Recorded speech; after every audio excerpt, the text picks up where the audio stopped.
45 साल के बाद पूर्वी लद्दाख के गलवान में चीन और भारत के बीच हुई हिंसक झड़प में कम से कम 20 भारतीय जवानों के शहीद होने की खबर है। न्यूज एजेंसी ANI के मुताबिक सरकारी सूत्रों ने कहा है कि शहीद भारतीय जवानों की संख्या अभी और बढ़ सकती है।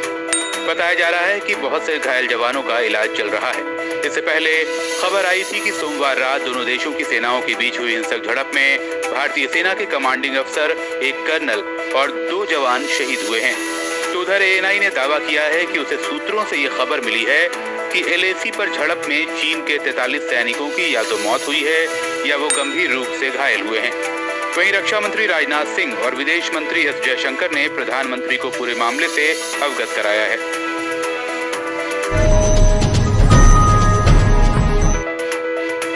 गलवान घाटी में चीन के साथ हुई हिंसक झड़प के बाद मंगलवार देर शाम भारतीय सेना ने कहा है कि वो देश की अखंडता और संप्रभुता की रक्षा करने के लिए प्रतिबद्ध है। गलवान घाटी पर भारतीय सेना ने कहा है कि भारत और चीन के सैनिक 15-16 जून की रात झड़प वाले गलवान इलाके से पीछे हट चुके हैं। सेना ने कहा है कि झड़प के दौरान अपना फर्ज निभाते हुए 17 और जवान बुरी तरह घायल हो गए थे। उनकी सब-जीरो तापमान के उस इलाके में ठंड की वजह से मौत हो गई। इससे शहीद हुए कुल भारतीय सैनिकों की संख्या बढ़कर 20 हो गई है। भारतीय सेना ने फिर कहा है कि वो देश की अखंडता और संप्रभुता की रक्षा करने को प्रतिबद्ध है। तो उधर गलवान में चीनी हेलीकॉप्टर्स की गतिविधि बढ़ी है। खबर है कि झड़प के बाद घायल या मृत चीनी सैनिकों को एयरलिफ्ट करने के लिए LAC के पास हेलीकॉप्टर्स की गतिविधि तेज हुई है।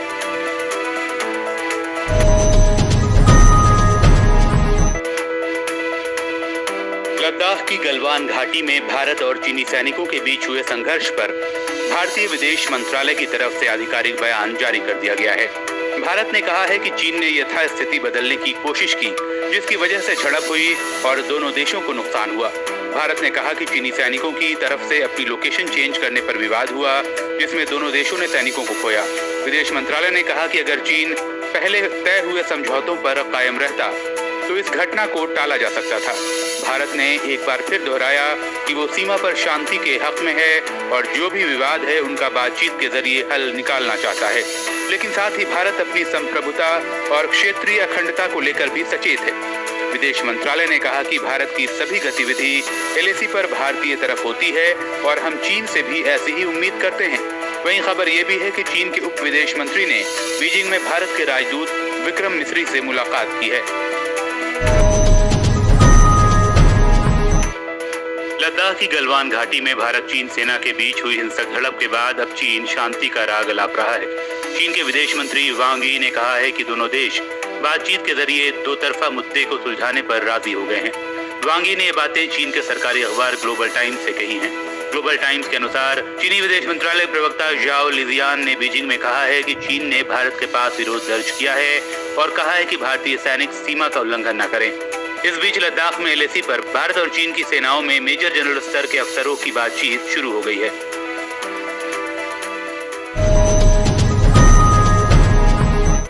चीन के साथ सीमा विवाद के बीच अब गलवान घाटी में हुई हिंसक झड़प में भारतीय सेना के एक अधिकारी और 2 जवान शहीद हो गए हैं। विपक्ष ने इस घटना को बेहद गंभीर बताते हुए प्रधानमंत्री से इस पर बयान की मांग की है। कांग्रेस प्रवक्ता रणदीप सुरजेवाला ने ट्वीट कर रक्षा मंत्री से इस खबर को कंफर्म करने को कहा है। तो AIMIM नेता असदुद्दीन ओवैसी ने PMO और रक्षा मंत्री से इस मुद्दे पर बयान जारी करने को कहा है। सपा नेता अखिलेश यादव ने जवानों को नमन करते हुए सरकार से कहा है कि वो भारत चीन सीमा पर की वास्तविक स्थिति से देश को अवगत कराए। तो उधर जम्मू कश्मीर के पूर्व CM उमर अब्दुल्ला ने ट्वीट कर कहा है कि अगर सैनिक वापसी की प्रक्रिया के दौरान हमारे 3 जवान शहीद हो गए हैं तो युद्ध की हालात में क्या होगा।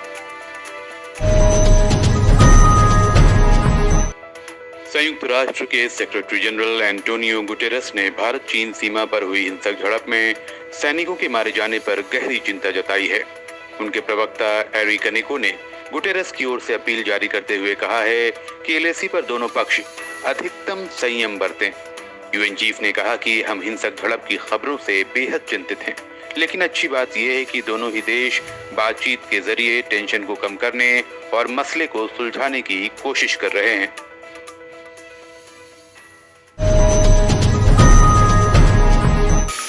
लद्दाख में वास्तविक नियंत्रण रेखा यानी LAC पर 45 साल बाद चीन से हुई हिंसक झड़प के बाद अब पाकिस्तानी सीमा पर भी हलचल की खबर है।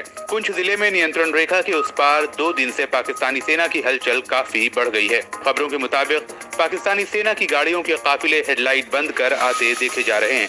जानकारों का कहना है कि चीन के साथ गलवान घाटी में हिंसक झड़प के बाद चीनी शह पर पाकिस्तान LOC पर अपनी नापाक हरकतें बढ़ा सकता है। हालांकि नियंत्रण रेखा पर मुस्तैद भारतीय सेना हर हालात से निपटने के लिए पूरी तरह से तैयार है।